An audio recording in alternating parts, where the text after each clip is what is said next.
আৰু অহাকালি দুইদিনীয়া আমাৰ এছেম্বলি ইয়াত আমি অনুষ্ঠিত কৰিছোঁ আৰু ইয়াত কিছুমান বিষয়ৰ ওপৰত আলোচনা কৰাৰ লগতে দুটা বিল আমি আনিব বিচাৰিছোঁ। এটাটো হ'ল ভূমিৰ লগত ৰিলেটেড এটা বিল, যিটো নেকি আগতে এপিলেট অথৰিটিটো খুব বুলি ভালকে ডিষ্টিং নাছিলে, সেইটোৰ কাৰণে এটা ভূমিৰ আইন এটা আমি কৰিবলৈ গৈ আছোঁ।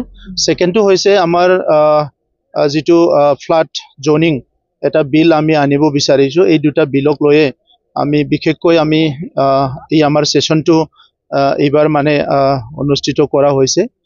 মই আমাৰ গভৰ্ণৰ ডাঙৰীয়াক ধন্যবাদ জনাইছোঁ যে আমাৰ এই দুটা বিল আনাৰ কাৰণে তেখেতে অনুমতি দিছে, আৰু এই দুটা বিল পাছ হৈ যোৱাৰ পিছত আমাৰ ভূমিৰ ক্ষেত্ৰত যিটো নেকি হাইয়েষ্ট অথৰিটিৰ এটা কুৱেশ্যন আছিলে সেইটো শেষ হৈ যাব।